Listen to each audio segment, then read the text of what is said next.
anything haram or allowing anything haram to take place. This celebration should be just like the celebrations of Ghadir. There should be the celebrations of the Wiladat of Amir al-Mu'mineen, the Wiladat of other Anbiya, the way you celebrate, where you can invite anyone and everyone into it.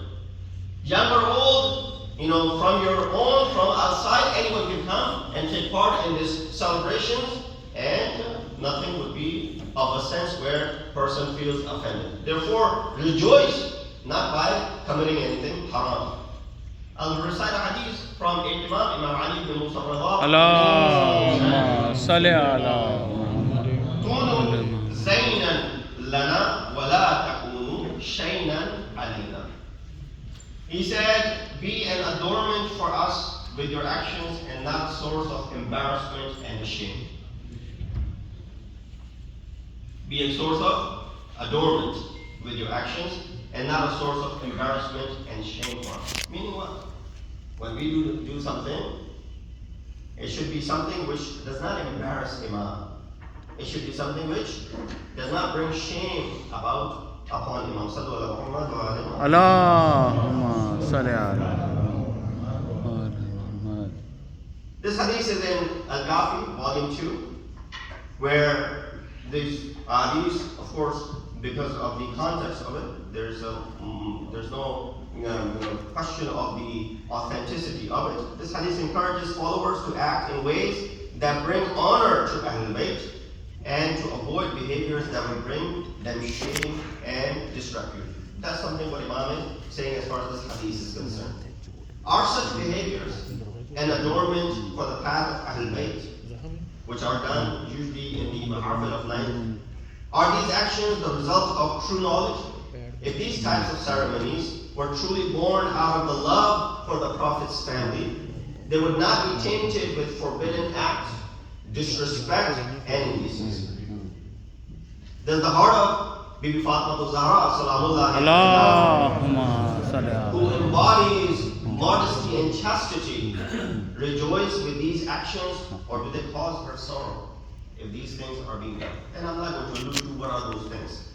We cannot expect that children and teenagers who attend such gatherings and witness what happens will learn Islamic upbringing with modesty and manners during an age when every seed that is planted in their pure nature will grow into a tree in their adulthood. So when they attend at that very tender age and they hear and they see things that are being done or the actions that are being done by their adults, what kind of image will it left? Often the child, due to their pure nature, instinctively, going back to the discussion of munkar and ma'ruf that we just had. Child with this, nature, pure nature, instinctively recognizes the ugliness of an indecent behavior.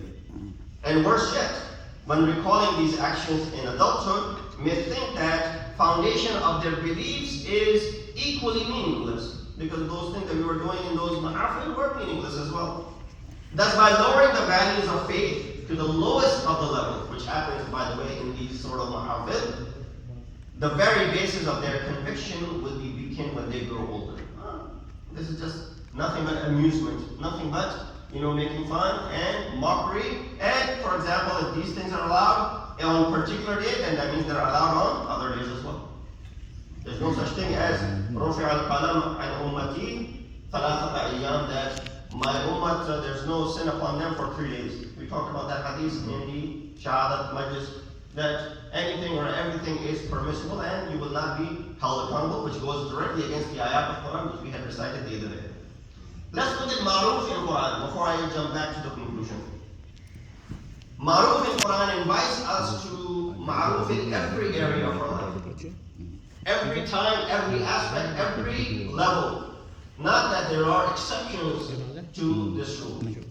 For example, Baqarah 178 says, فَإِتِّبَاعٌ بِالْمَعْرُوفِ. This is about retribution. And if one forgives, let the follow-up for blood money, indemnition, be honorable. So when you're doing, then you're following up, even that has to be done in an honorable fashion. Ma'ruf. فَإِمْسَاكٌ بِمَعْرُوفِ. This is about divorce. That once you have divorced twice, the third time, then let there be either an honorable retention or a kindly release. So when you're separating, because of 2 divorces, not just the first, when about 2 divorces. After the second divorce, even after that, retain honorably or separate kindly. These are ayat of Quran. Qawl al-Ma'ruf or Mata'ul Ma'ruf. This is, Qawl al-Ma'ruf is about charity. It says, if you are unable to give anything in charity without reproach and bragging, then Qawl al-Ma'ruf. Stick with good word. It doesn't cost you to say good things, right? Or does it cost you when you utter good words out of your mouth? Qawl al-Ma'ruf. Qawl al-Ma'rufa, at another place in the Quran, this is special instruction about orphans. Speak to them in honorable words. Of course, the society at that time were treating, and even today sometimes, we hear, they're treated miserably. What does Quran tell us? Qawl al-Ma'rufa. When you speak to orphans, you speak to them in an honorable way. فَلْيَأْكُلْ بِالْمَعْرُوفِ is advice for the guardian of an orphan. If he is poor, let them eat in an honorable manner. But if he was rich, he should refrain from cutting. When they're poor, still provide the same honor, same food, whatever you like for yourself, you should provide for them as well. عَاشِرُوهُنَّ بِالْمَعْرُوفِ. This is about how you live with your spouse. Quran says, unless they commit a gross indecency, live with your spouse in a good manner. That's it. And there's so much discussion under what is a good manner. وَلَا يَعْصِينَكَ فِي مَعْرُوفٍ. It says this is about faithful women who would come to pay allegiance to the Prophet. Quran says, if they don't disobey you in any honorable thing, supplicate to Allah to forgive them. If anyone came to the Prophet, even with some sort of problem, and they would make their confession. Of course, Islam is not you make your confessions and everything is done and right. Rasulullah would go ahead and forgive them because he had the authority from Allah subhanahu wa ta'ala. تَأْمُرُونَ بِالْمَعْرُوفِ. Mentioning the features of Prophet's nation. One of the features of Prophet's nation, which talks about كُنْتُمْ خَيْرَ أُمَّةٍ أُخْرِجَتْ لِلنَّاسِ. Why? Why are you best of the nations? Because your skin color, because of the background, because of your richness, because of your fame? No. تَأْمُرُونَ بِالْمَعْرُوفِ. The only reason Quran considers you to be the best of the nations is because you do Amr bil Ma'ruf and you stay from good. If you dive into Islamic tradition, we see that Imam's advice regarding doing good. 6th Imam, Imam Jafar al-Sadiq, أَوَّلُ مَنْ يَدْخُلُ الْجَنَّةِ أَهْلُ الْمَعْرُوفِ. The first person who will enter Jannah, we're talking about people, right? Folks like you and I. The best of those who will, because tomorrow someone will say, well, what about the Ali? We're talking about the first one to enter is Fatima Zahra. No.